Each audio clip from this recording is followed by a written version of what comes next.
Okay, welcome back to the pod. Bullish Bitcoin banter and bullshit. There's just the two of us today. It is myself, Mr. All In, otherwise known as the $1 trillion man, Is and it of not course, billion?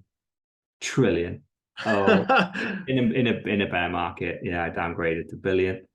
We have Dr. Evil 10%, aka the People's Champ. No idea why. Stupid people, NPCs. Then we have, and then It's good. unfortunately, we do have our host, Sir Neverlook, aka the Execution. Now, what's the excellence of Yeah. execution? He is missing. He's got a very good excuse though, because he is at Bitcoin 2023 in Amsterdam. He's there now. It's the night before. He's probably out somewhere where there's some flashing red lights and lots of smoke. So we'll Or let him off. or to put it simply, smashing some hookers. That is a never more direct way. Not just one, not two, not three, but four. Oh, and he never looks. Let's go back to one of your comments. Then you said about my nickname, which so never look called me, but you said for the NPCs. I'm like, I don't think any NPCs would listen to us. We must have some. I doubt that. No, I'd like to think we do. I like to think we do. But of course, the final member who is not here, of course they're not here. They never show. They've got the invite, they've got the agenda. They occasionally reply to a message. They came in 2 weeks ago. But of course they don't show tonight because it is Mrs. No Show, living up to her name as per usual. And she isn't at Bitcoin Amsterdam 2023. And my best guess is she is probably playing Call of Duty while drinking a Starbucks. Yeah. Pumpkin latte. Right. So we got a bit of a special pod this evening. So it was scheduled for pod 69, quite relevant, which is custody and security. So I've been talking about doing this pod for probably about 4 or 5 months now. And the whole purpose is, I think, when you first come into Bitcoin, it's quite hard to understand how on earth you should store. And there's been all kinds of horror stories like Quadriga and Mount Gox. So I thought I'd put together some simple questions in the style which we had from the Ordinary Man's dad. I put similar ones which I wrote. So I was thinking back to when I first entered the Bitcoin space and that kind of confusion about, well, where do I put my Bitcoin? What options are there? What the hell am I doing? So I thought we'd go through some simple questions and we'd have a bit of a chat as we go along. Probably talk about some of these nuances, which I think are well worth digging into. So hopefully we'll answer most of the questions. And then I think in the future, I've talked about while we're in a bear market, we should maybe have a pod around why and what Bitcoin. Perfect time to do it. How can we be more bullish? Okay. Well, how can we be more bullish in a bear market? Well, it's more about why Bitcoin? Why not F? Why not treasury bonds? Okay. Yeah. You know, just a massive why Bitcoin, go through its fundamentals. yeah, exactly. And what is Bitcoin? Because we kind of talk about the news every week. Yeah. And we know why. We've done our proof of work, but not everyone has. Not everyone's read the Bitcoin standard. So I thought it might be quite a fun pod to talk through. Yeah. Okay. Yeah. I might even try and drag on the Ordinary Man if he's up for it, because I know he'll be listening to this. The Everyman. The Everyman. I thought it was the Ordinary Man. Yeah, that's harder to say. The Everyman is easy. The Everyman. Yeah, I might try and drag him on for that one if he's up for it. Ooh. Putting it out there while we're on, because he's a relative newbie. He's not that newbie-ish anymore. But I'd like to get someone else's point of view, get a bit of a guest. Yeah. Anyway. Good start having guests, yeah. Yeah. Well, we do have Young MBA, and I suppose you could count Miss No Show as a guest. Yeah. I see all them. Those really, they're just like they're joint hosts along with us. Really, they're pretty up to speed. We could have genuine guests on that are just from the side, or potentially even from the community. We could have random Bitcoiners in from Bitcoin Twitter to drop in. Yeah, that'll be funny. Get someone on, or get my missus on. So what are you talking about now? You and your magical internet money. Yeah. All right. But anyway, let's kick it off. So the first question which I put is, where can you buy Bitcoin? So I think there are some absolute horror stories, so it's worth talking this through. And we actually touched upon a news source the other week, didn't we? But I've completely forgotten what it's called. And I did download the app. Oh, Peach. Yeah, Peach. At least I think it's an app anyway. Yeah, otherwise, I'm just lying. So there's the standard ones here: Coinbase, Gemini, Kraken. There's peer-to-peer, which would be Peach. So the advantage of Peach is it's not KYC'd. And we actually saw him the last week, didn't we? Was it Celsius? All their big users have been released onto the wild, wild web, and people have been compiling lists of these people with their names and the amount of money which they've got. So these people who have been stacking in the early days have built up a fortune. They've been exposed. One of the many benefits of KYC. Yeah, and weirdly, what it has is exposed as well. There's I don't know if you know Mr. Parabolic. What's his Jason Williams? And I think I read a book by him. Oh yeah. Bitcoin money you can't fuck with. Yeah. Yeah. So he's been exposed as being a bit of an insider on Celsius. He's getting a lot of shit, and he's left Twitter now because he had $15 million worth of Bitcoin on Celsius. He withdrew all of it the week before it crashed, and withdrawals were cancelled. So it kind of proves that he most likely knew Celsius was going under. He got a tip. He took all his money off, and he didn't tell anyone. So he's left Twitter now because he's been getting so much shit about that. Because once this list of people on there, he was known as being a guy that's like, yeah, I keep millions on Celsius. Here's all my interest payments and like screenshotting all this stuff, flexing it on the plebs. So when it all went under, everyone was like, oh, you must have lost a shit ton. And he kind of went, yeah, I did. And then the list comes out. You search his name. He didn't. He lost I think it's like a few $100s on his name. And you go, why doesn't that say a huge amount more? You had millions on. You were literally screenshotting those screens the last couple of months. Where did all the money go? And he didn't have an answer, so he just left Twitter. Oh my God. So Celsius, just to get my head, because I forget what all these scams are and the differences. Celsius is a DeFi platform where it's basically lending it, isn't it? I think it calls itself DeFi, yeah. But yeah, it's essentially, it's like, you put your Bitcoin on there and then they lend it out. And I think they were giving you, I think at the beginning, they were giving you about 12% a year on your Bitcoin, but then it went down to like 7, then down to 4, then down to 3. And but they were on the other shit coins, they were giving huge percentages. And so some of the shit coins are paying out 20-30%. Obviously, behind the scenes, those coins were inflating by 30 or 40%. So your interest was fake. But the interest on Bitcoin was genuine. They were actually loaning out your Bitcoin to traders, and then traders were then gambling your money and making hopefully a profit. And then if they did, they would then pay it back, and that's where your interest comes from. But they all went bust when all those big shit coins like Luna and stuff all went kaput, and billions leaked out of the shitcoin market. Essentially, all the collateral for your loan that was paying the interest, it all went pop. So they essentially didn't have your Bitcoin now. They'd lent it to someone else, and they lost it. So they couldn't pay everyone back. It's not like what the banks do. The banks do exactly the same thing. It's not as obvious, but when you deposit your money into your current account in a bank account, behind the scenes, the bank takes that money and loans it out to people that then give it to people for mortgages and whatever else, or sometimes they're trading on the market. And you just hope that those people do well, because if they don't, then your money just goes and your bank closes down, and you just go, well, what the hell? Where'd my money go? You go, well, oh, sorry, we gambled it away and we lost. Well, this is what I understand was also happening in the pension industry.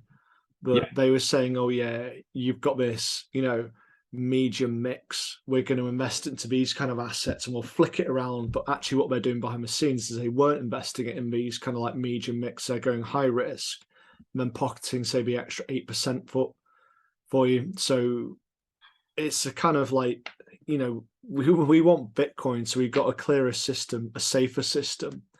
But when this shit surrounds it, it just kind of, you know, we're pretty much in fiat world, aren't we? Yeah, yeah. So to come back to the way you can buy, like it's mainly buying exchanges, and the ones that I would personally trust in the UK that you could easily got access to is Coinbase, Kraken, and Gemini. They're the three, and the reason why I picked those three, they've all been around for over 5 years. None of them have a track history of being hacked themselves, so they keep the Bitcoin that they do hold is well looked after. They've never had any stolen, and they're just huge. And the people that run them as well are still the original people. So the original team. Coinbase has just changed the CEO, hasn't it? Was it? Well, Kraken did. Jesse Powell moved to be chairman instead of CEO. I think Brian Armstrong is still CEO of Coinbase, isn't he? Or has there been some news that he left? Oh, I want to say maybe I got mixed up with Jesse.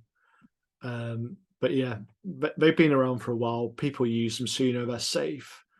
And I suppose the general rule is if some other exchange, which you don't know, is offering a better deal, which seems too good to be true, it probably is too good to be true. So just stick with it, be safe, and just, you know, follow that. And I think it kind of leads us on to the further questions, which is, how do I know the exchange is safe and won't just rob me? So you kind of got the word. So things like Bitcoin Twitter, very good to follow, because you can, well, pick up from there where everyone uses. So there are some other exchanges like Bitpanda, Binance. Well, there's actually loads, aren't there? Yeah, depending where you are in the world, there's going to be loads and loads and loads. I do feel sorry for certain people, like I think the Quadriga one. The reason why that did so well is because Canada is such an authoritarian place. They don't let people move their money like offshore, and it's so hard to get a financial license inside Canada that the big exchanges didn't get there for ages. So Quadriga had kind of a captive market where they only served Canadian customers, and then if you're Canadian, you didn't have a lot of options. So yeah, the advice always would be, if you are in a country that doesn't have a lot of options, if you're going to buy on an exchange that doesn't have a long track record, and most people don't know who they are, just make sure your money or your Bitcoin is not on there for long. Just DCA. So don't, you know, if you want to put in, I don't know, say like $5,000, put it in segments. You know, start off £50. Can you get it off the exchange? Put in 150, you know, and work up to £500, kind of like tranches, but keep on taking it off. DCA, and make sure you take custody, which we'll talk about in a bit. But you kind of, you know, you mentioned there Quadriga. I don't think you could take it off the exchange. And when they started asking, you kind of stopped replying to messages, didn't they? No, I think you could. You could originally, but then they paused it, and then it just all went under. It's never a good sign if someone pauses withdrawals, because the whole point of Bitcoin is its self-sovereignty. So it's yours, not theirs. So we've seen in the fiat world, Canadian banks, Lebanese banks, all stopping with withdrawals. And if it happens on Bitcoin, that's not Bitcoin. Don't buy more. Yeah, and weirdly, even the advice that I give for like a dodgy exchange that you're not sure about, I still do the same methodology with an exchange that I think will be around for 10 or 20 years. So I still don't trust Coinbase. I don't trust Kraken. I don't trust Gemini. I use all three of those to buy Bitcoin. But I put my fiat on there, and pretty much when it lands, I pretty much buy my Bitcoin. It takes a minute or two for it to clear, and then I'm withdrawing it to my cold storage. So my risk there was a couple of minutes, really. And that's with a big exchange. So if I was doing it with a smaller exchange, I would do what you just said there, where I wouldn't put lump sums on. I would break it probably down even further, just for those couple of minutes where I have either fiat or Bitcoin on there. If it does go pop or they suddenly pause a withdrawal, then I've lost less. Yeah, just don't do the full amount until don't do the full amount ever. I did put a question here, but I kind of think it puts us a bit out of sync. So I'll skip it and maybe we'll talk about it at the end. So I've bought, can't I just leave it on the exchange? Coinbase are backed up to 85k. Yeah, a lot of people would think that's completely safe, isn't it? It's like a bank account. If they go under, you're insured up to 85,000. But what it doesn't say in that backed up to 85, that backs the 85k only gets paid out if Coinbase go insolvent. So it doesn't cover you for if your account gets hacked. If someone gets into your username and password, you haven't put two-factor authentication on, which is another very, very... Isn't Coinbase covered for hacks? No. Surely it was Coinbase's fault. Well, you'd have to prove it's Coinbase's fault. Yeah, so you could sue them, but it's the same with your bank account, right? So this 85k, it's you're only insured for your bank if the bank goes under. If someone manages to scam you and defraud you and get you to send them 50 grand, 200 grand. So say it's your retirement fund and you send some scammer 200k because they confuse you some way. That isn't, the 85k isn't insured there. That is very much it's you against your bank, and you need to prove that you were defrauded and somehow they failed. And if they decide that they didn't fail on anything and all the checks and balances were there, but you bypassed them and okayed everything and it goes out, then you're not covered. And I think that most people are scared of having their Bitcoin stolen. And that's the number one way of people lose their Bitcoin, is they leave it on an exchange and somewhere their username and password gets found. Obviously they're all out there everywhere, and someone gets into your account and then they take the Bitcoin off. And you might think, oh, it's okay, I only had, say, 5 grand in there, I'm insured up to 85. No, you're not. If someone hacks it and takes out 5 grand, you'll go to Coinbase support and they'll just go, well, it's gone. They use your username and password, they got in and they sent it out. That's not our problem. That's your problem.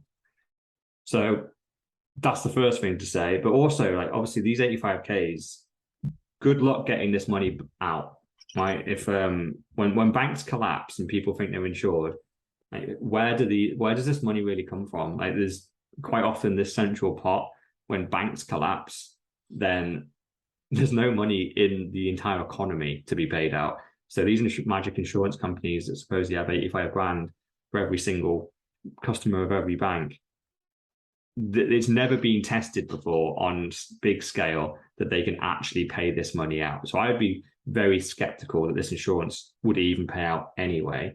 Well, interestingly, in the UK, we're going through something which could go towards that direction, but I'm sure will be stopped somehow, is that the bonds are being sold off, and the UK or the Bank of England are buying the bonds. So they're basically printing money in order to secure debt. So it's pretty much saying we're buying debt with non-existent money. If this continues, it leads towards hyperinflation because no one wants to buy the bonds and the debt. So you've got this big cyclical problem, which is basically taking away any kind of certainty around the cash, and it can build up. So it kind of goes, well, at 85k, if this continues and escalates, that could be worth literally a loaf of bread. And your Bitcoin could be worth, I don't know, 60 million pounds because the pound is worth nothing. So that's something to consider, because all fiat monies go to zero, well, or infinity, whatever way you want to put it. Yeah, infinity in their number, but zero in their spending power. And if you want an example of how long an insolvency process can take, we'll have a look at Mt. Gox. They went insolvent in 2013. It's now 2022, nearly 2023. So we're nearly at the 10-year anniversary of Mt. Gox. No one has received a single sat back from that yet. They're still going through because liquidations are so complicated. Like who's owed what? Normally when these companies go under, they got big contracts, there's big shareholders, as well as the customers. And everyone has their hand in the pot, and they're all trying to scramble out whatever money is left. They're trying to scramble it back out. You do not want to be in that situation. So to avoid it, do not leave either fiat or Bitcoin on an exchange. Yeah, I think fair point. The next one, I'll cut into this one actually because it's relevant towards a platform. So on Coinbase or whatever platform you're on, you've probably seen there's all kinds of shit coins or altcoins, whatever you want to call them. They're cheaper. Surely they'll work out, because you can buy at 10 pence and maybe you'll get in at the beginning. Why not those? Oh man, it's all about unit bias, that one, isn't it? Yeah, I think here's Dogecoin. So Dogecoin is what, 10 pence, or it was like 1 pence. How many units are there? Then it's also what makes that valuable. And I think that's what people forget. They're going, oh, it's the next tech. I'm going to buy SHIB or I'm going to buy Doge. But it's how many units are there? How many units are there going to be? Will it ever actually have any value? Does it have any properties which make it a sound or hard money? And I think this will kind of push into another pod where we talk about what hard money is or what sound money is. But read the Bitcoin standard is the only thing which I'll say. If you're signing up for an exchange looking to buy Bitcoin and you get tempted by F because it's a number 2, read the Bitcoin standard before you do anything, so you actually understand why you be buying Bitcoin. Yeah, because I must admit, like, so many people get caught by that. And yeah, and you mentioned Dogecoin there. I just Googled it quickly at how many Dogecoin are there. Because people think, right, because Dogecoin is, say 10 pence and Bitcoin is at 20 grand, then even if Dogecoin just is slightly as successful as Bitcoin, then surely Dogecoin can go from 10 pence to maybe $1,000. And Bitcoin still be at 20. We're not saying Dogecoin takes over Bitcoin. It only goes to $1,000. But my 10 pence then will be worth $1,000. If I buy like $100 of Doge, I'm going to be a millionaire if Doge goes to $1,000. But the thing to always remember and the thing to always check is how many of the coins are there. And there's 21 million Bitcoin. There's 132 billion Dogecoin. So I don't even know what. Let's try and do that. Can I even do that maths? And there's apparently there's 10. What's that? Did you say there's 132 billion Dogecoin? Yeah.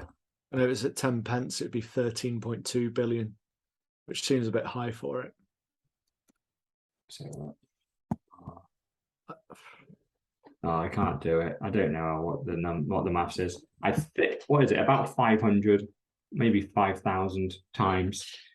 Anyway, there's a lot more Dogecoin. So essentially, if Dogecoin even gets to $1, then technically on market cap, because the market cap is the important thing to look at, you have to times the price of the coin by the quantity, and then you get the market cap.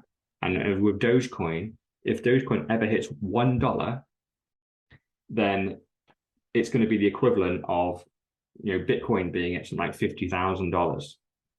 So that's the number. Dogecoin at $1 is essentially the same as buying Bitcoin at $50,000. That's the comparison. Whereas a lot of people think, oh no, Doge is only at $1. It can still go so much higher to catch up with Bitcoin. Bitcoin is now at 50,000.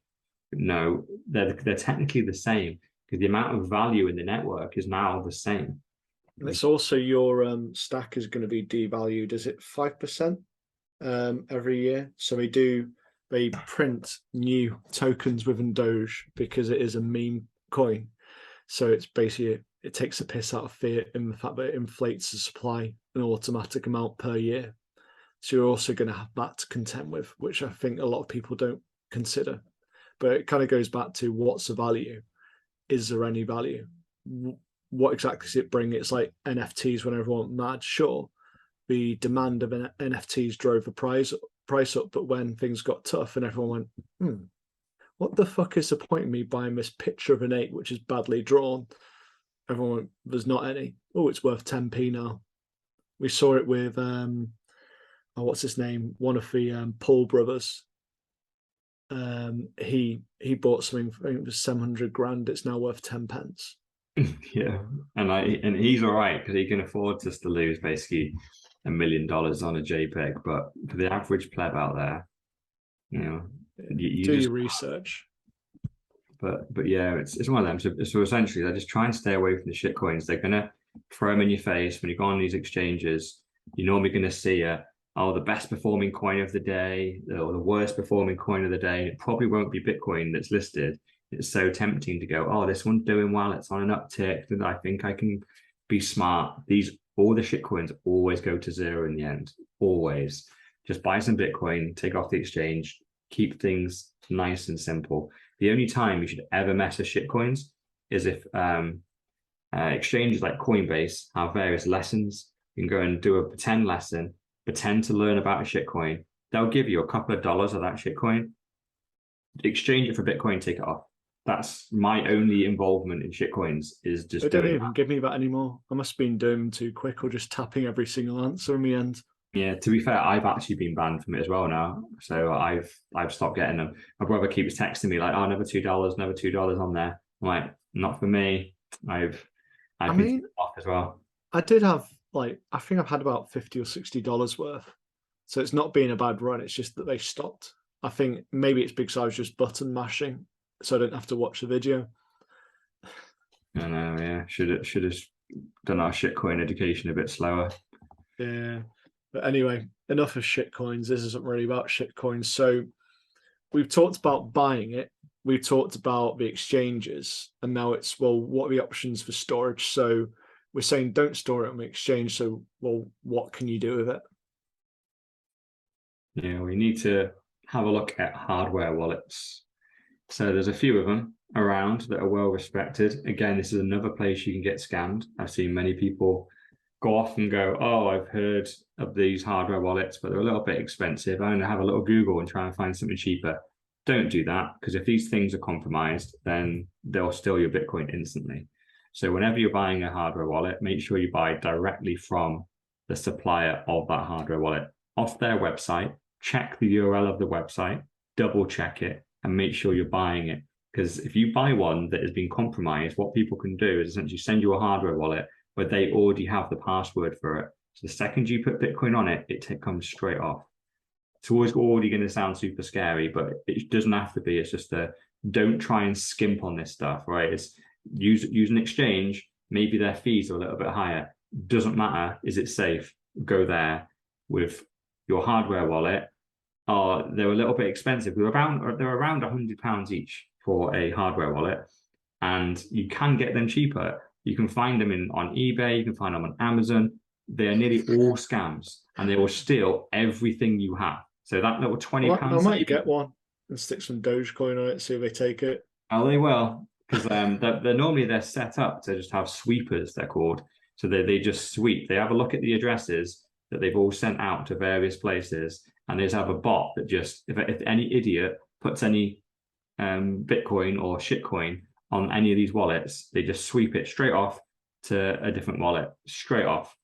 Be gone in seconds.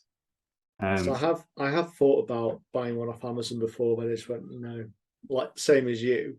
It said, I think Ledger Shop or something like that, but you don't even know that's the official Ledger Shop, so they can put whatever text they want. So I just stayed away.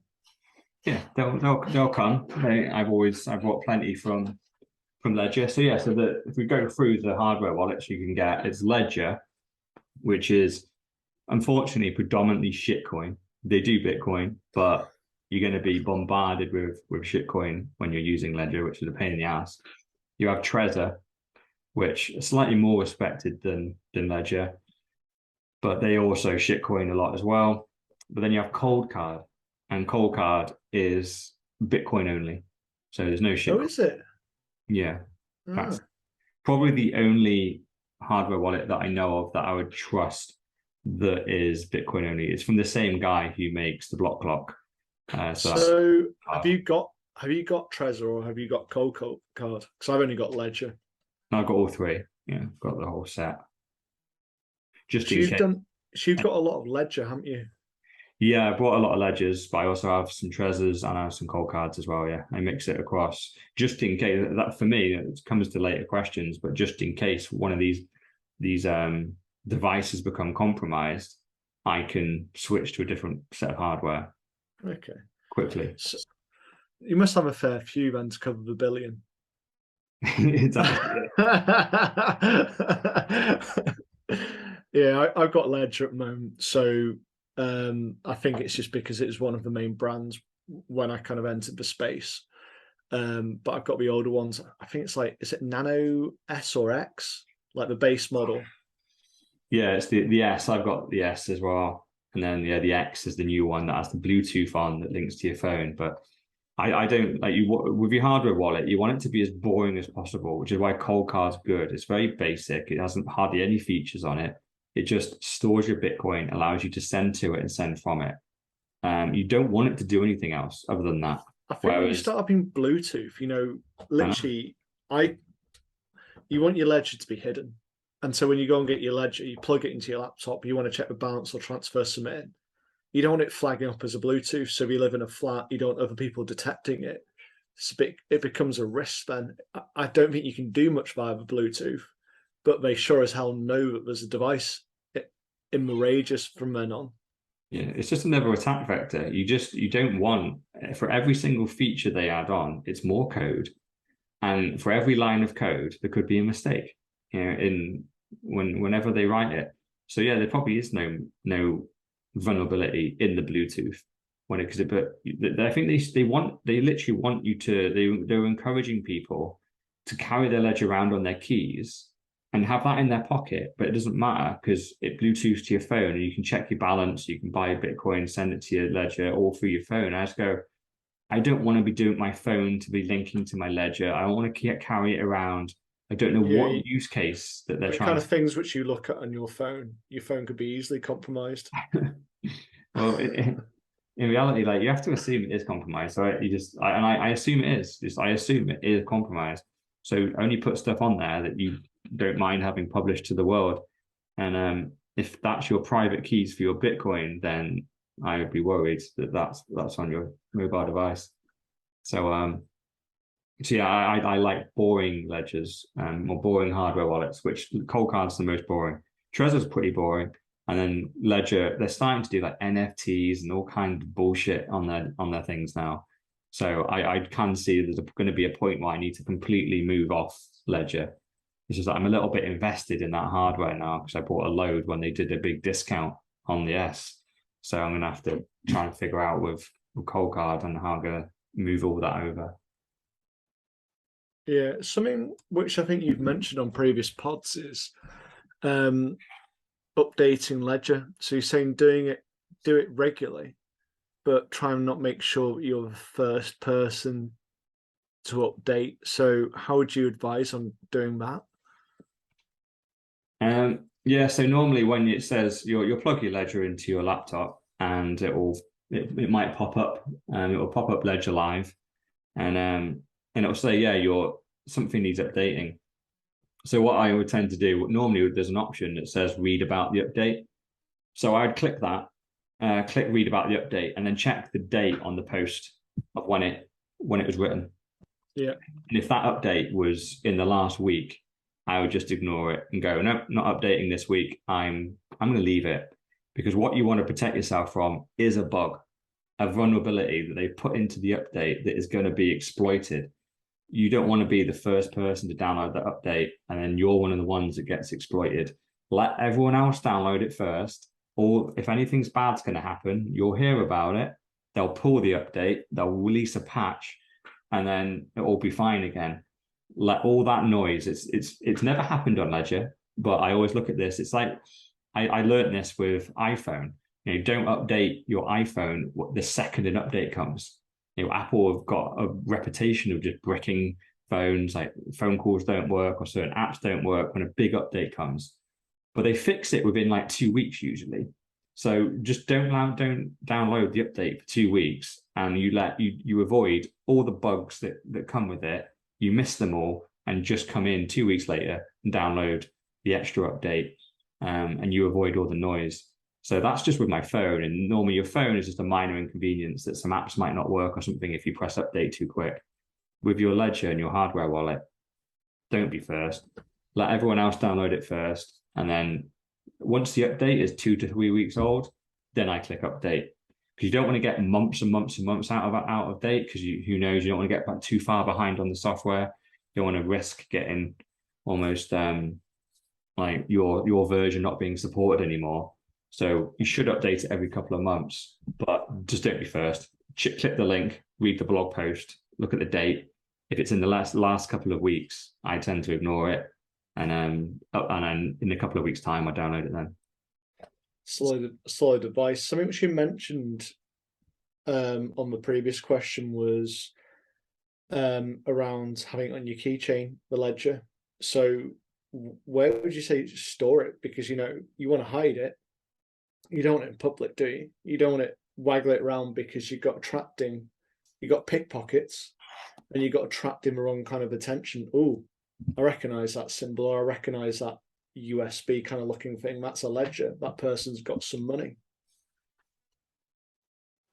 So where would you say put it then? It depends on your living situation. It depends on what country you're in. It depends on how much money you've got, how much Bitcoin you've got on the device. But typically, I would go. Normally, like the thought process you probably should go through is, if you've got £100 on there, where would you put £100 of cash in your house? It's probably just going to be in your wallet, and it's going to be on the side somewhere. So if that's the case, and that's how much money you have on your ledger, it's probably fine leaving it on your desk. If someone nicks it, same risk as someone nicking your wallet. But then if you say you have £1,000, 5,000 or £10,000, would you just leave 10 grand sat on your desk? You probably wouldn't. You would probably put that out of sight somewhere. So, and a lot of people might just have good little cubby holes. That could be absolutely fine. If you keep going up in the values though, 50k, 100k, 200k, £1 million, now are you just putting that in a cubby hole? You're probably not, are you? You're probably going to now start thinking, right, I need safes. I need maybe multiple safes. And not just putting the safe in a cupboard. I might need to be taking up some floorboards, putting the safe under there and nailing the floorboards back down. I don't want to go back under there ever, potentially. Or I want to make it very difficult to go there. Who knows? So it's almost like you hide it in relation to how much value and how much effort you're willing to go to protect it. But I think for most people, when you're first starting out on your Bitcoin journey, if people listen to it for this, it's have somewhere secure. Like, you don't want the missus or the kids stumbling across it, thinking it's a little old USB and throwing it in the bin. That has happened to people. People have left these little things in hidden little drawers. They've put it in the bottom of the missus's underwear drawer. She's come across it and they've thrown it in the bin. This has happened to people, and that was their only device. So if you are going to hide it, make sure it's hidden in a place where no one is just going to stumble across it by accident. You might think that drawer's never gone in. Guess what? When you're out in 2 years' time, the kids or your missus or someone might be going through that location, stumble across it, have no clue what it is, and chuck it in the bin. And then when you come and try and have a look for it in another year's time, and you go, where's my USB? Where's my ledger gone from this little crack in the wall that I hide because it's behind the drawers? And someone just goes, I don't know. So hide it somewhere that no one's going to stumble across it, or share the location with your missus as well and go, just so you know, I put the ledger behind here. Please don't throw it away. Yeah. It looks like this. I suppose thinking about that, you've kind of got the different levels, which is fair point. But what we see on Bitcoin Twitter being discussed is the $5 wrench attack, or is it the $7 wrench attack now? The $17 wrench attack. So in that kind of situation, we're talking about hiding it around the house. I think we had a story months ago where some guy was on some dating app, and the girl claiming she was interested in crypto, she drugged him and tried to get him to reveal where the ledgers were. So you got that kind of, you got two. So you got a wrench attack and say being drugged or whatever. I mean, how are you meant to get around that? I mean, do you start storing a ledger in a different location in a bank or something like that?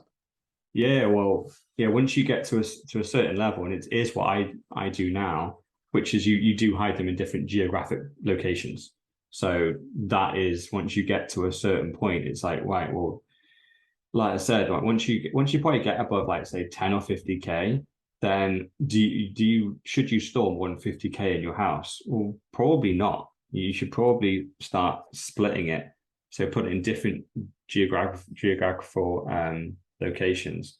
And obviously they split the Bitcoin up into amounts and different ledgers. So if a ledger does get found or compromised, you don't lose your whole stack, you just lose a bit of it.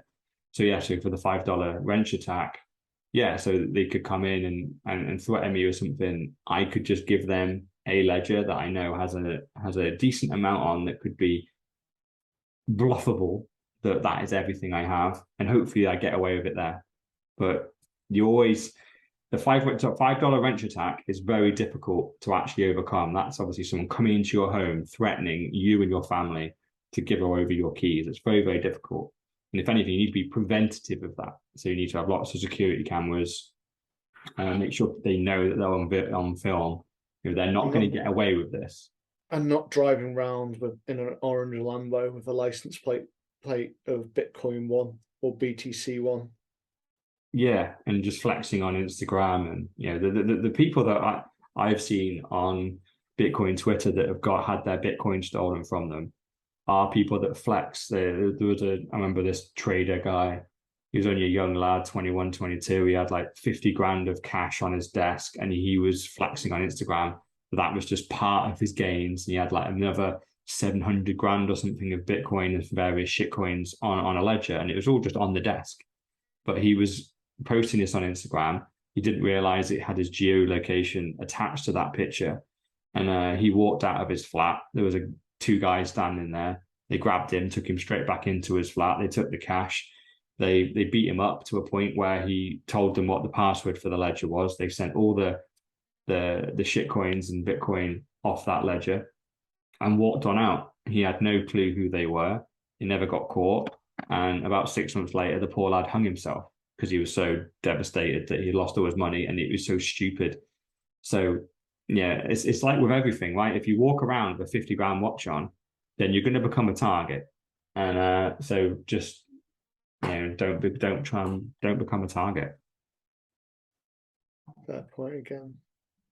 So kind of moving on from there, we talked about storage. So along with having a ledger, you get your secret words. So is it 12 for Trezor, 24 for ledger? What's cold card? I mean, how many words is that?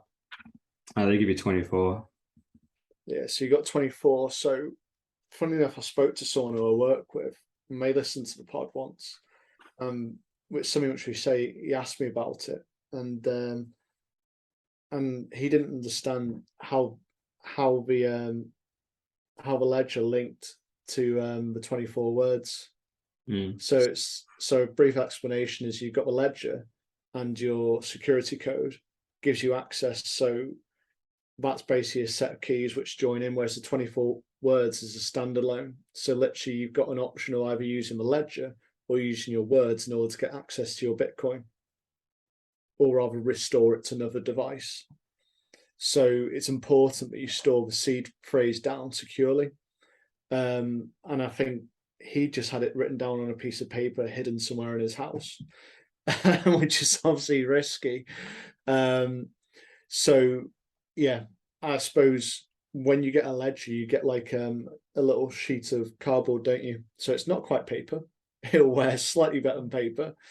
But if there's fire, flood, or even old age, it'll fade enough over so many years, but it'll disappear.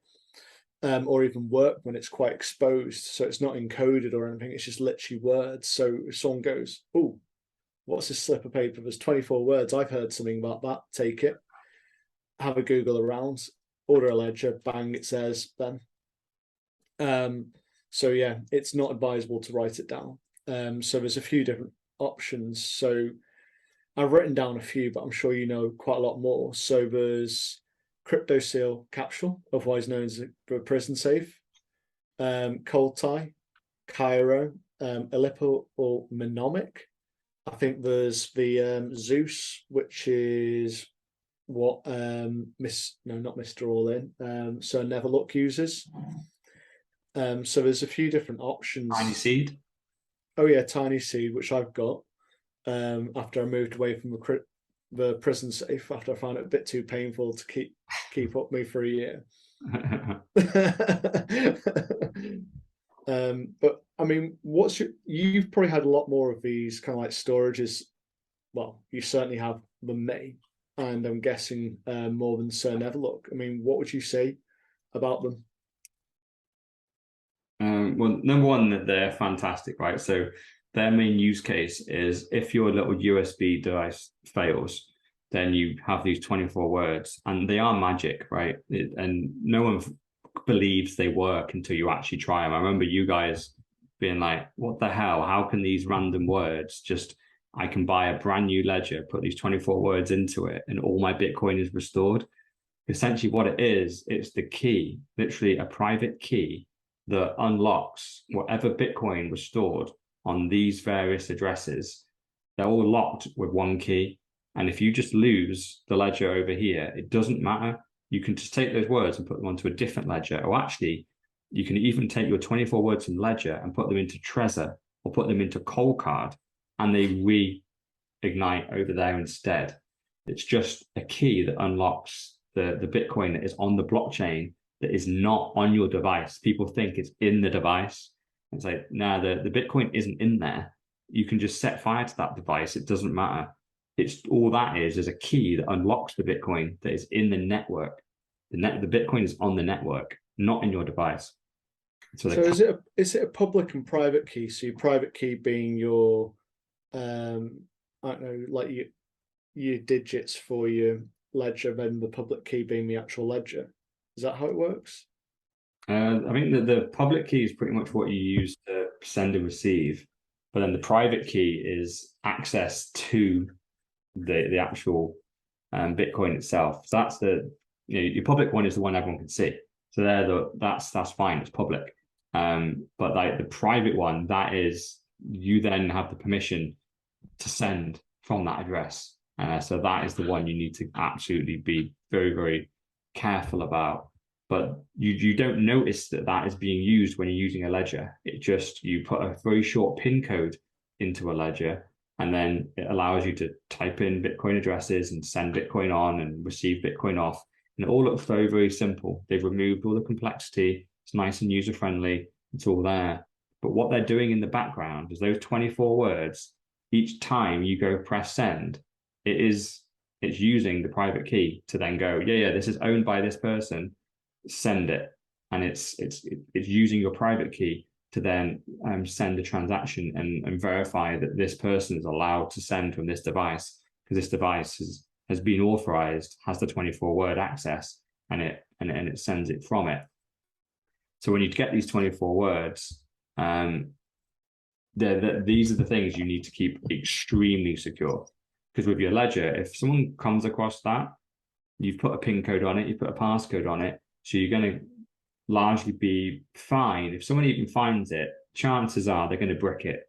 They're very hard to hack, especially these latest ones. Even if you give someone your device, they probably can't get in it unless you give them the codes. But with your 24-word seed backup, that just is what it is. They could take those words and put them straight onto another ledger, a Coldcard or a Trezor, and fire it up, and they're away.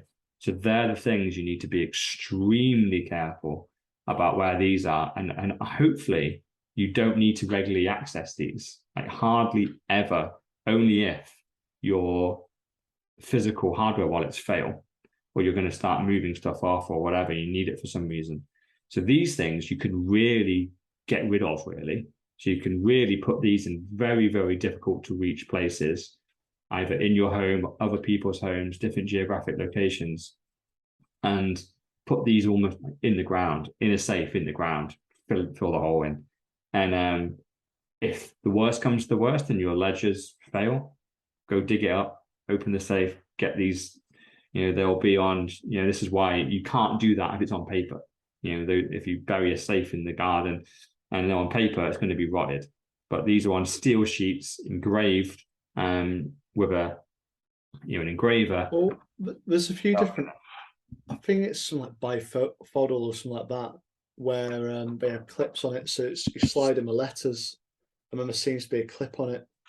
So there's different ones, like the ones which you hammer in, where you make the dent or you inscribe.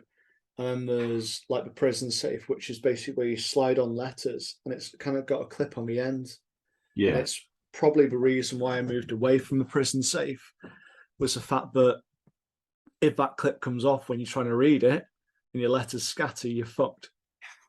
Yeah, that sounds terrifying. Yeah, I've only And it's the same with, I think it's the other one on Crypto Steel, which is by FOD or something like that. I'll just type it in.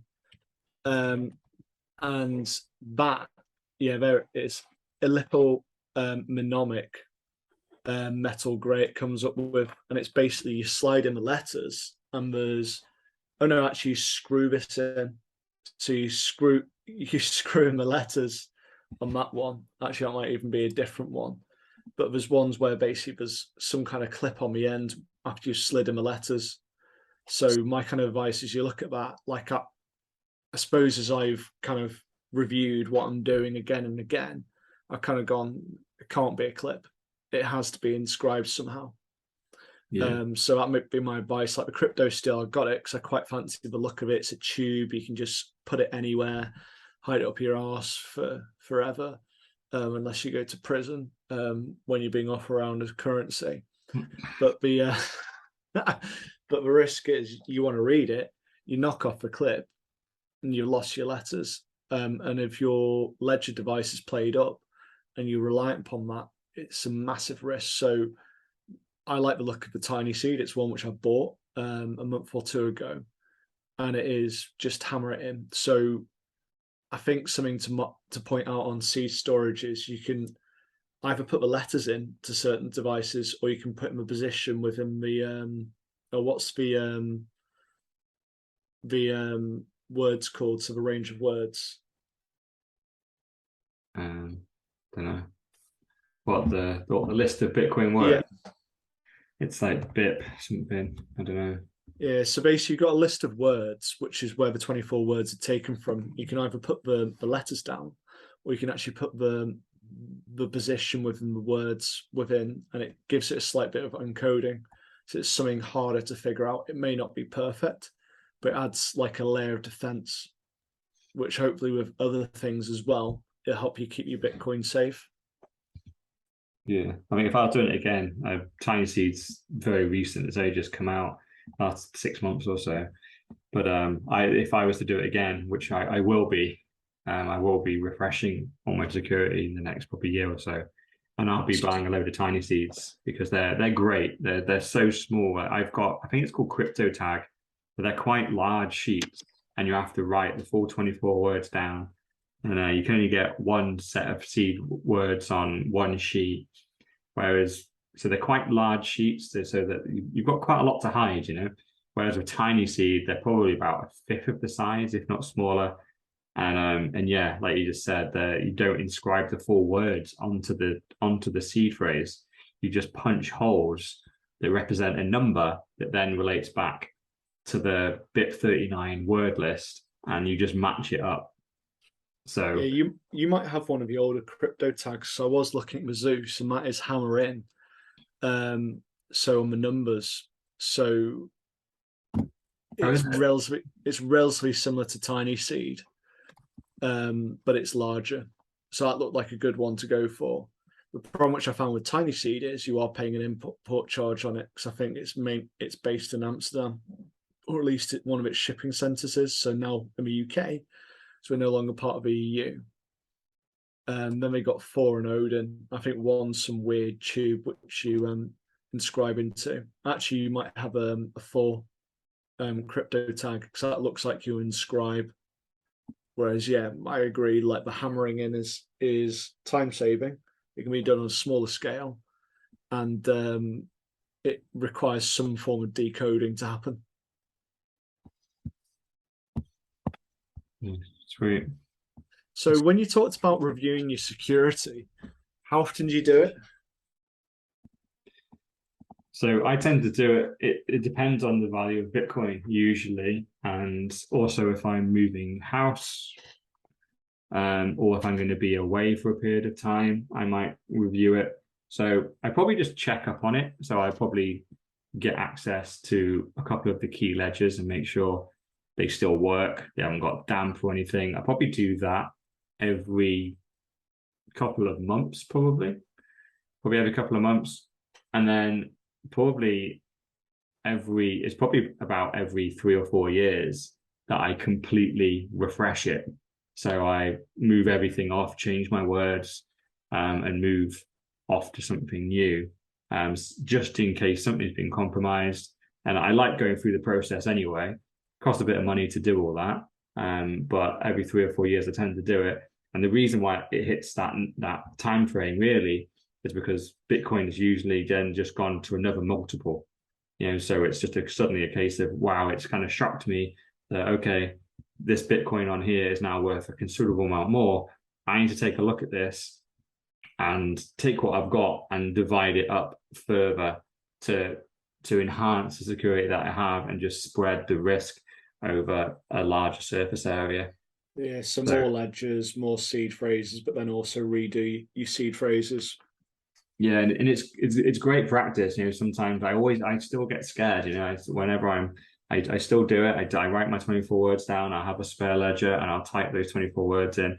I'm always amazed when it works and it actually all just comes in. I've done it probably 100 times now, but I'm always surprised when it works. And occasionally, very, very occasionally, there's the odd seed word that is on the BIP39 list of words that you can have for your seed words. Some of them are quite similar. I've forgotten what they are now. And I have written down one that was slightly wrong. And I typed it in and it didn't work. And I went, wow, I'm glad I tested that one. Because I wrote that one down wrong. I was just testing that I had it all set up right. So I reset that ledger and got a different 24 words because I hadn't put any Bitcoin on it yet. I was just setting it up. I went, I'd have fucked myself there. I'm glad I tested it. And that's, someone that was probably my 16th ledger that I'd ever set up in my life. And I fucked one of the and I fucked up one of the words. It's like, so, and I'm very careful when I'm writing this stuff down, and I clearly wasn't careful enough. And so I tend to every 3 or 4 years review it all. But every couple of months, I just tap into a couple of ledgers, fire them up, make sure I can remember all the pin codes. The pin codes can be complicated because sometimes I have different pin codes for different sorts of ledgers, and get them all working. And obviously, like to a certain extent, also just needing Bitcoin and moving Bitcoin around. I tend to give Bitcoin for presents quite a lot. So every month or so, it's normally someone's birthday. So I grab a ledger from somewhere, I grab a random one, and use that one to send £100 of Bitcoin to someone. And so that's a good way of then me just checking in that, do I know where everything is? Can I still access it? Do I know the PIN code for this thing? And just using your Bitcoin actually helps you refresh your security and make sure the worst thing that can happen is your security is so fucking good, even you can't get access to it. That's bad. When I originally bought in 2017, and then I didn't look at it till 2020, and I couldn't find my ledger. I couldn't remember my PIN code. I couldn't find my 24 words. I've actually found them. Thank God. And then so I reset everything then, and then, but I am also thinking, God, I really should test my 24 words every so often. So that's the ultimate. But one which I did was you can download an app for your ledger to test your 24 words. So I did that. I mean, you're like, what are you doing? Yeah. So then I reset it all again. So new set of 24 words. And I think that's when I got the prison safe as well, because I had it written down on a piece of paper. So I think, it's possibly the time to reset it again and start again. But it's just the fear. Exactly, yeah. And you need to try and remove that fear, and the only way to do it is to make it more of a regular process, because you just know what the ultimate fear is. Something happens, you really do need to use those words, like your house does burn down, or it does get flooded, it does get burgled. These things can happen, and then the only thing you're going to have are those words, hopefully anyway, provided they haven't got ruined or lost somewhere. And you just don't want to be like, oh my God, I haven't tested these for 6 years. I'm not really sure they're even the right set. Are they the backup set or the old set on? And you're typing them into a brand new ledger that you brought in a different location. You're typing them in and you're just praying that they were the right ones. You should be 100% certain that you know they are the right ones. Never looks good at this. He has probably he seems to have a single ledger at the moment, or at least he has a main one. He's memorized the words. So that's a very, very clever way of doing it, because then if anything does happen, he doesn't even need to ever go home to retrieve his Bitcoin.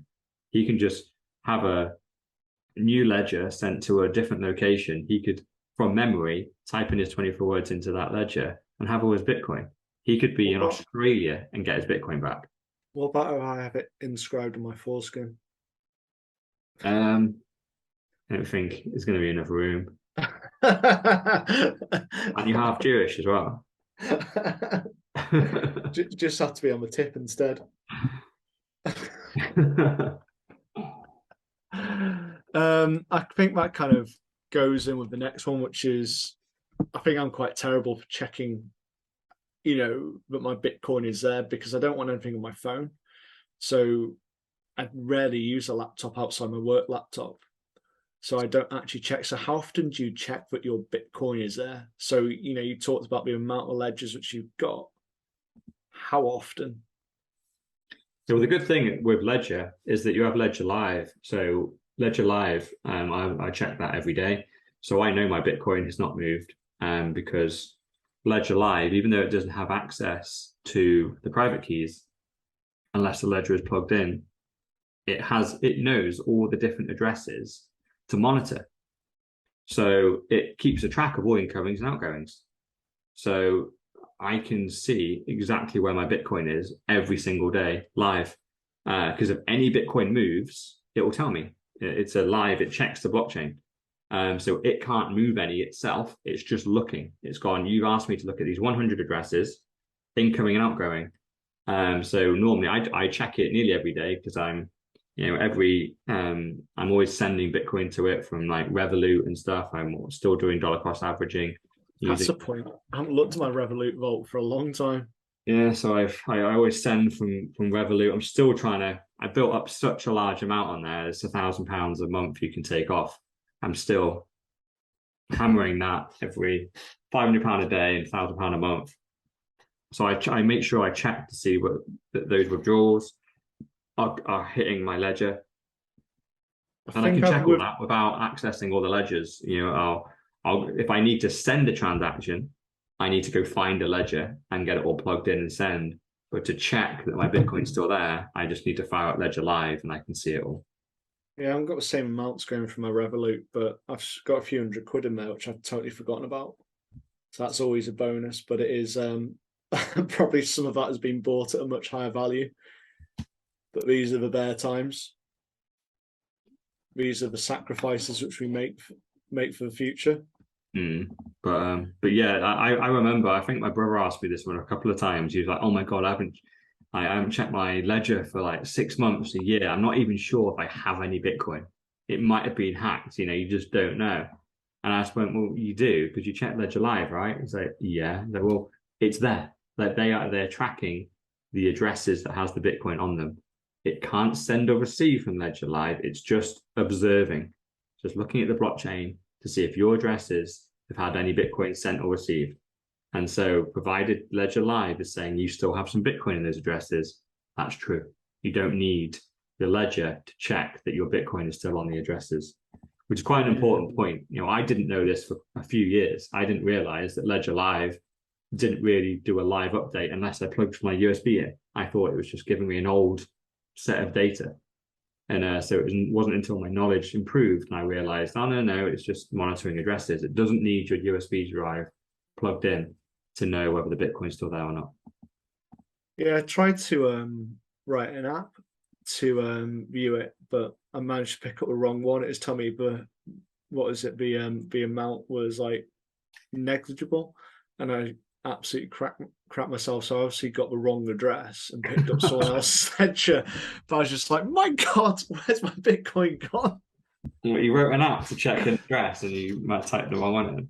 Yeah, I must have got the wrong address. I thought I got the right one, so I need to have another crack on it so I can just put something on my desktop when I'm working. Yeah. But it did cause a touching cloth moment. Anyway, so I suppose we've talked about like multiple ledgers, so I won't go back across this one because I think you've explained quite well. So it's kind of going, from when it's £1,000, when the price booms up, so when we see the next halving, we're going to expect a bit of a spike, or potentially even before the way which the world's going. And these are the times when you should be going, well, do I need more ledgers? So it's, one probably isn't enough. You should probably have two. And then when you start getting serious amounts, start getting more and more because you are storing lots of money. But I think people are too used to banks and just literally going, I put my money in your account. And they go, that's cool. Here's your card. And you haven't got to worry about it, have you? You don't pay anything for it. Whereas with Bitcoin, you're paying £100 for a ledger. You're paying £100 for some kind of like steel to stamp your seed phrase in, and then multiply that. So if you're setting up a split and you want to have two lots, so you have two ledgers on each one, you have steel for both. So you've got, what's that, 400, £600 in security. But when you are looking at potential amounts and the fact that, well, fiat is going to zero, you have got to protect your assets. Exactly. So you're asking like which one's this? Why? Which question? Well, I was just leading on to this one. So why is it so bloody difficult to buy and store Bitcoin? I think this is part of the problem, and I know it is starting to be addressed. It's something which myself and Sir Neverlook said since the onset is it needs to be easier to attract more people. So at the moment, it's confusing. People leave their Bitcoin on exchanges and they get confused the hell out of by all the shit coins, which I think is part of the problem. That they're going, oh, I can buy this for $1, or I can buy this for 10 cents or whatever. Whereas they don't actually understand the value. I mean, it's also, well, if you got to do self-custody, which we're not used to, and you've also got to spend a shitload of money, and you've got to check it regularly to make sure you've got no security problems. You've got to update your ledger regularly. So why is it so difficult? Surely there is an easier way. No, at the moment, no, there isn't. But I would still argue that it's not that complicated. I think if you're relatively tech savvy, then you should know how to do this. And the majority of people, I see the kids coming through now, they're flying around on iPads, phones, all devices. So when you really look at it, you go, well, what really is it? Well, it's an additional USB device that has a Bitcoin address on it that you need to send from an exchange to. And then as you set up that USB, it gives you 24 words that you need to write down.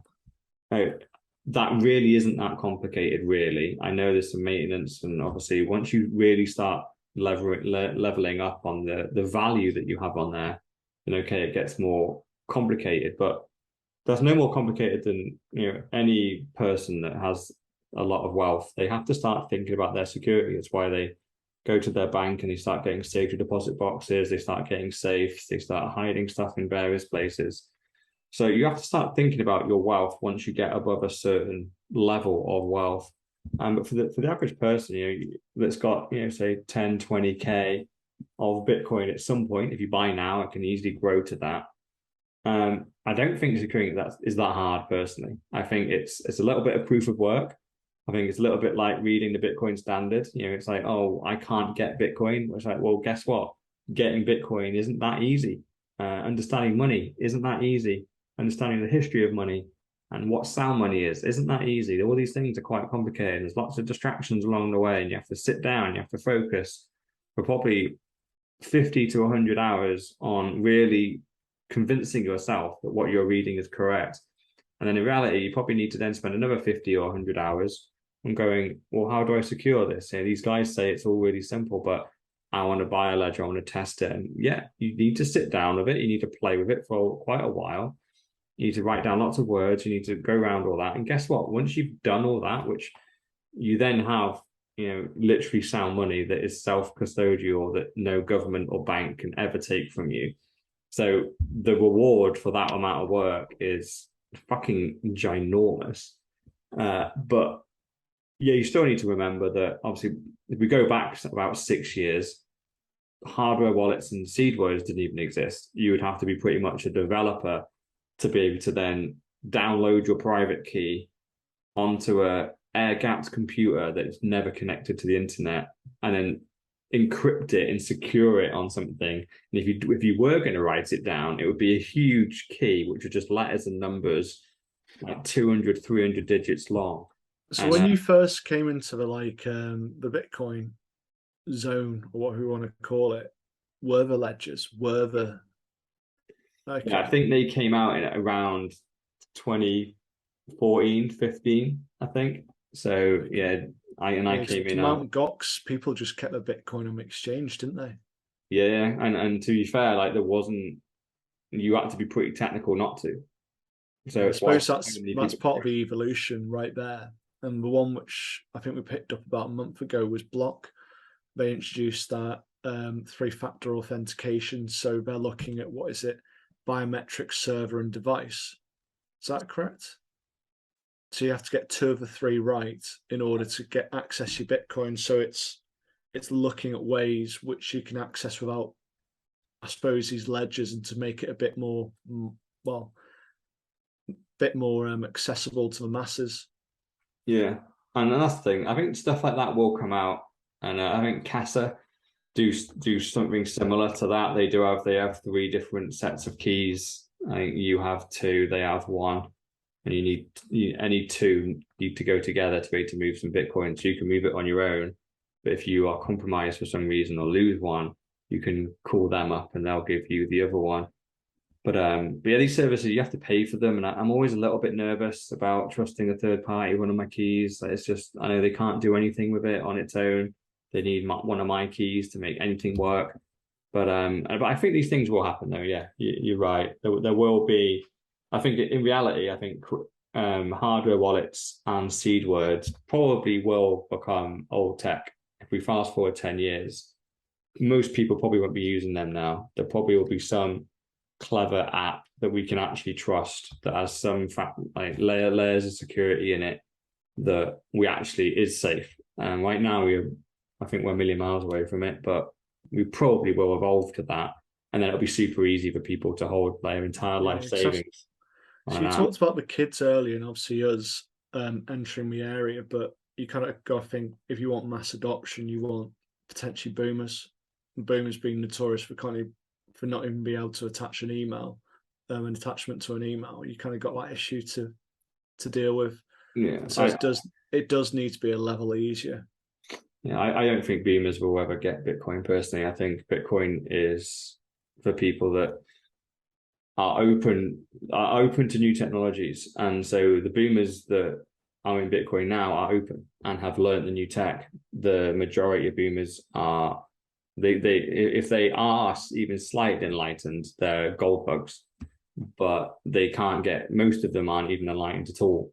So yeah, if you can't put an attachment on an email, unfortunately, they're going to have to hope that their kids help them, because they're probably not going to. They're never going to get Bitcoin. They're just too far gone. They've lived an entire lifetime. You've never managed to get your parents into Bitcoin.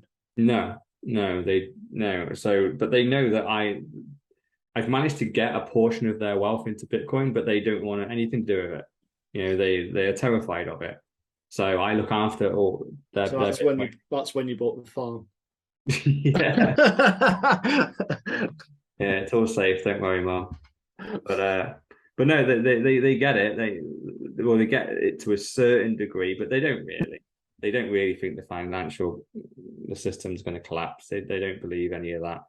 But I managed to get a portion of their wealth into Bitcoin. They agreed to do that bit, but they don't want to hold ledgers. They don't want to hold. They've never done a Bitcoin transaction.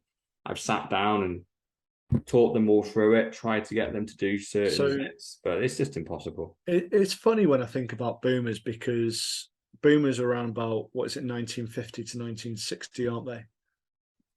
So they were between 10 and 20 when the gold standard was completely abolished. So they've seen the impact of that and how ludicrous it is being to remove it. But for some reason, it's never really entered their brains to say, this is wrong. Why are we on a fiat standard? Well, I think in reality, because they've all done very well out of it, like inflation has happened, but all that really meant for them is their house price went up crazy.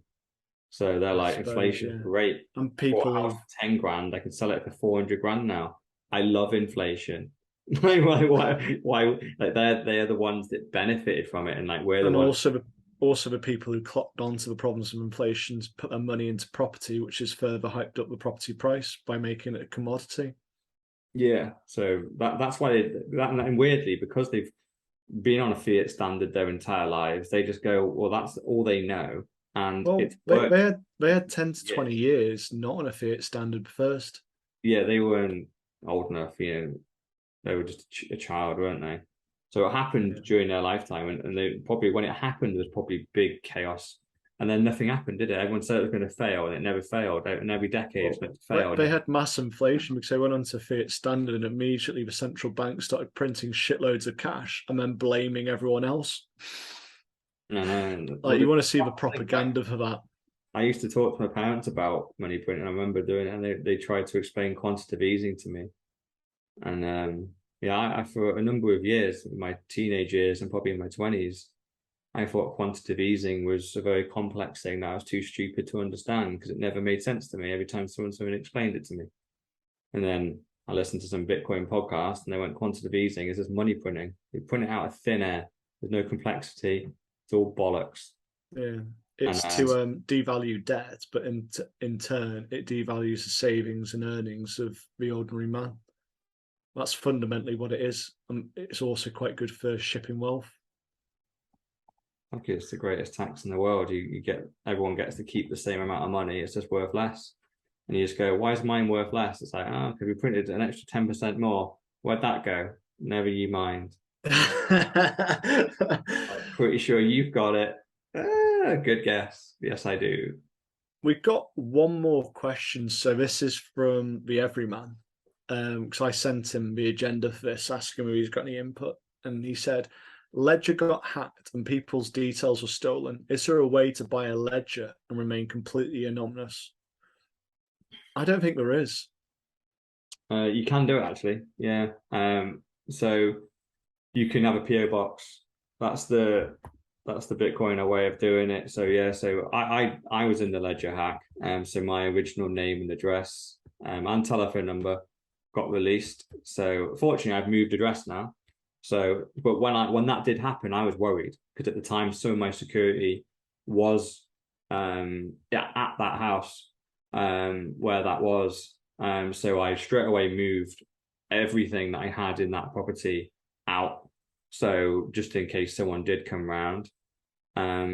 But yeah, the way to protect it now. So my new property now, I've got zero connection to anything. All my leaks are now nice and clean, because it's a completely old address. But yeah, you can have a PO box. So you can go down to your local post office, have a PO box, and then ask them to post it to that address. So then if your name, I think you can change your name. I don't think they're that precious about your name. I think when you're entering your payment details, they will ask for your name there, but quite often they just discard payment details straight away. But your name that you have it sent to, you can pay by Bitcoin, can't you? You what? You can pay in Bitcoin on Ledger. Yeah, you probably can. Yeah. Because if you paid with an account number and sort code, there are methods in order to sync that to a name. So that is a lookup which is available, so they possibly check that. But you're generally going to be paying by credit or debit card number, which doesn't have a lookup from what I know. Yeah, and normally like the payment details usually they're very secure. So they're usually they're set up in a different type of part of the website. It's very much one use and then they're gone. So the Ledger hack didn't leak any financial details whatsoever. It was just a list of names and addresses and telephone numbers and email addresses as well, I think. So they're the things that's the stuff, and obviously that's enough information to know Like my email that I use for that is nearly unusable now. And my phone number is also nearly unusable. I'm still in the process of wanting to change that. I get 2 phone calls a day from scams because of this fucking leak. So I'm going to change my phone number and just I move would. away from it. I was in the leak, but it only seemed to be my email. Oh, right. So I got loads of emails and I kind of just blocked them, but some of them have looked very real. And I think it's why I get fake Coinbase and why I get fake Ledger emails. Yeah, and they're very clever. Like I have on my Outlook, they do focused and just other, and literally these spam emails and scams come through in the focused. Not only do they get through the spam filter, they come through in focused, flash up on my phone, and it's like, oh, your Coinbase account has been hacked. We need urgent, details now. It's a total scam. I don't know how they're getting like the spam filters now on emails are just completely bust. But yeah, so the best way is you can go and get a PO box. You get one quite easily, and then just get it sent to a PO box at the post office, and then just go down, pick up your ledger that way. So when you do your security refresh, will you be doing PO boxes then? Yeah, or Ooh. or you can get it sent. It's a bit naughty, but you can have it sent to someone else's house. So I have considered sending it to like my parents or something, just to be like, lol. Some guys with freaking $5 wrenches might come round. I'd feel a bit guilty if that You happened. mean We haven't got any clue what ledgers you mean are. They'd be like, the $7.40 wrenches? You mean? yeah. So there is that option. You can send it to like a mate or actually send it to work. There you go. Send it to work. If you got an office, send it to an office. And so then if that address gets hacked, then you Yeah, get, that's fair because I suppose I go in every so often into the office, yeah, but I get don't know if they take parcels anymore. So it's not so heavily used since all the lockdowns. all right. But yeah, do it like I said, just as I said with your mobile phone, assume it's compromised. So only put stuff on there that you would be willing to send out to the world. It's a little bit like the same when you're buying stuff online. Your name and address and everything. It's every single time you type it in somewhere, you've kind of got to assume that's just out there in the world. So if it's Bitcoin related, try and make sure you don't use your own name and address. Try and get it sent somewhere else, get it sent to work, to a PO box. The thing is, like, this ledger hack happened. There haven't been, to my knowledge, any reports of people being burgled or attacked at home. Yeah, I All think it was contact details, wasn't it? Yeah, all the scams and hack attempts have come through email and phone numbers. So actually, I did get some shitcoin spam through to my home address, my physical letter for some random shitcoins, and I knew that was from the ledger hack. But I was going to say, do you know what shitcoin it was? it was fucking hex. Oh, don't know. Think I know that one. I don't think I really need to though. Richard Hart's scam coin. He became a multi millionaire off it. But yeah, I think that's all the questions. Unless there's anything else which you want to add, which you think's important. no, I think my closing point is like everything we've discussed today. It always seems scary with security and taking custody of Bitcoin, but it isn't that hard once you do it. But it is super important to do it, and don't be scared by it. I think the one thing I'd actually say is you need to really consider this. If you get over £1,000 worth of Bitcoin, you owe it to yourself to start looking into this stuff. I think it's also write down the stages. So it's like buy on a trusted site, transfer to a ledger, back it up with your seed words, and store them somewhere safe. And when you start crossing over financial values, which maybe you preset, start dividing up into more devices. And that's fair, isn't it? And just don't write it down on paper. Don't make it easily readable. If you can encode it somehow, which is possibly by putting the numbers within the seed words instead of the letters, that'll confuse people more. Because you've got to think if I don't know, workman's in your house and they stumble upon it, you don't want to be able to read it and figure out what it is. Otherwise, instead of getting paid 500 quid, they'll get paid, I don't know, 100 grand. Yeah, but it isn't that hard. I know we always say like, oh, security and taking custody of Bitcoin is quite difficult. It's just new. I don't think it's that much different to setting up a new laptop or, people. I fly drones. Drones are fucking harder to fly and set up than my Bitcoin security is. The amount of software I had to download and get synced, and if I can get all the right gear and all the right pieces. Literally, my drone is more complicated than my Bitcoin security, and my drone is a fucking toy that millions of people fly perfectly easily. And many people be like, oh, it needs to be more user friendly. It's like, I just want to get out of the box and press go. Yeah, that's what you want to do. But guess what? These like drones are specialized bits of gear. You need to sync it, you need to register it, you need to check all the things work, you need to build certain parts of it.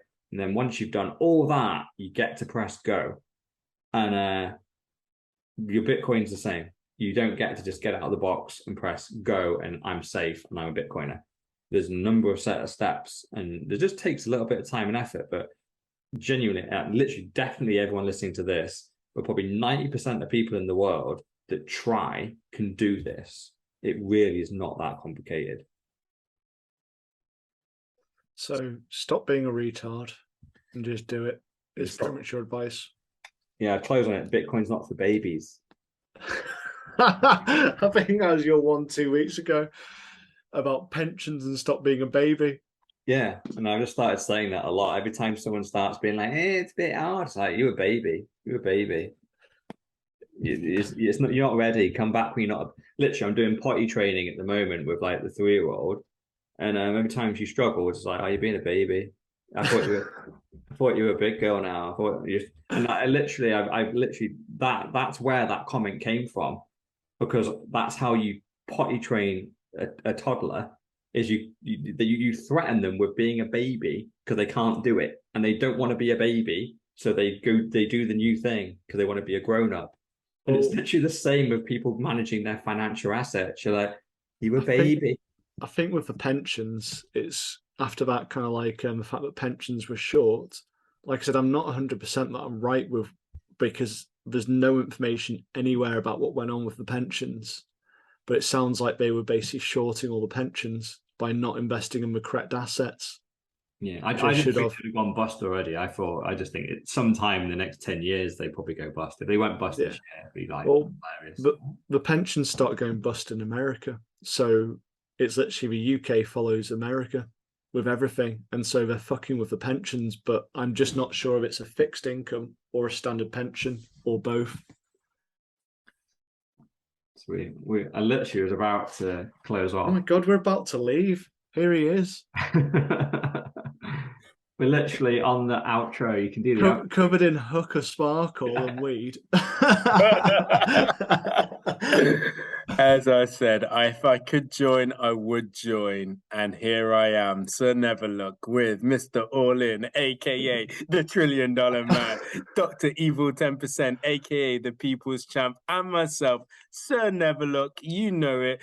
I am, aka the Excellence of Execution. Back once again for the 4Bs podcast. This has been podcast number 70, all about security, right? It has indeed.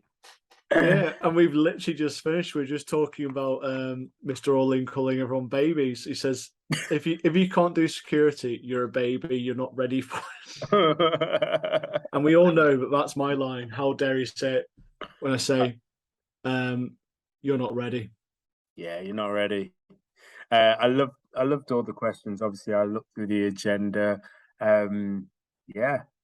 It's made me think I need to review my security more.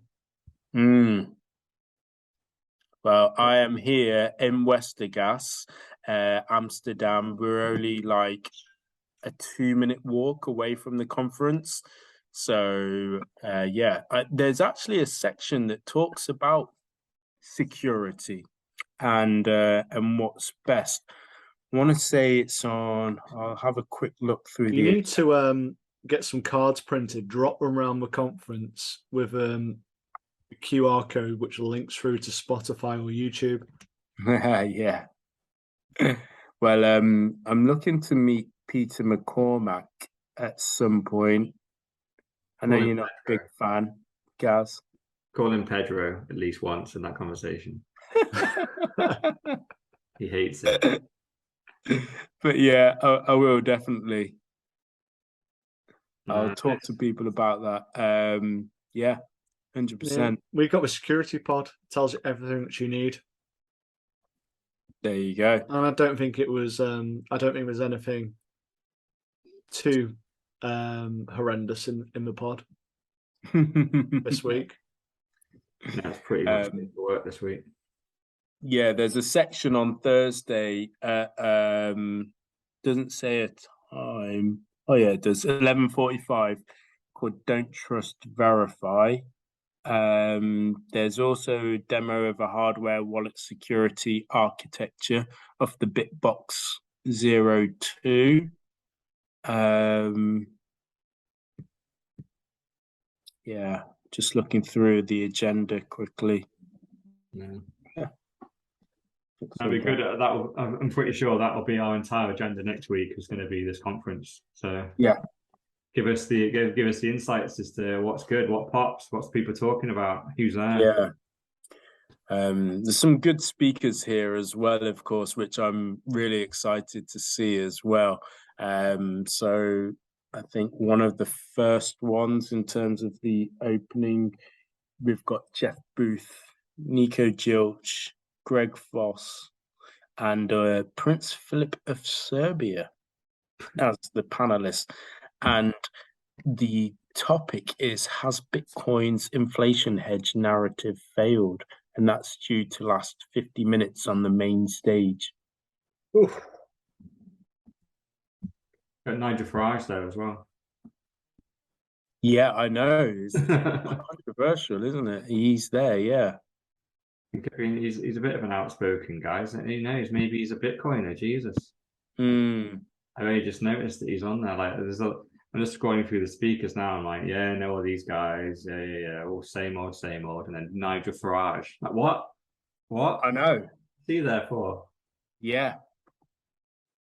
It's an interesting one because I'm looking at it obviously from a perspective as well as obviously from a self perspective. Like, do we need to be here? What are we going to get from it? But that, yeah, it'd be interesting to see what he actually says. He's on this channel called GB News as well, which I watch quite a lot on YouTube, and they do seem quite open to stuff. Yeah, no, they're great. Yeah, they seem to really expose a lot of the government scams and stuff. But most of them haven't gone the next step. They know that there's a lot of problems in the world, and a lot of it's caused by government, but they haven't connected the dots yet and gone, "Oh, Bitcoin's the solution." Exactly. So there was this guy, and I've seen on YouTube, and I think he's on GB News, and he talked about all the problems with money. There's people in the comments just saying it's literally Bitcoin. There's other people saying it's not Bitcoin, it's Ethereum or some other shit coin. Oh, was it? He's got long hair, and I think he's Scottish. And the video it was floating around Twitter, but I imagine he's got a YouTube channel, this guy, so he seemed quite articulate and well spoken. Okay. Because the guy that made the book Daylight Robbery is on GB News, and his name escapes me right now. Just Google it. Yeah, quick Google. Well, it could be him. Is he? Is he Scottish? He's a bit of a. I don't think he's got long hair. No, it's not him. I saw him with a hat, and I thought it could be him, but it's not him. Yeah. Like I said, I was gutted to miss 2 weeks in a row. I was like, right, get back. Yeah, we didn't have last week, did we? Technically, you didn't miss this one now because you are on the last 5 minutes. You're there, so yeah. Technically, you're on it. tick my attendance, just a late registration mark. That's all. Wait, do you want to sign us out? Yeah, let's do it.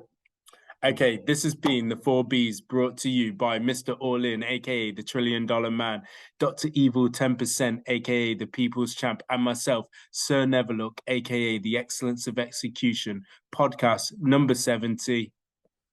Peace.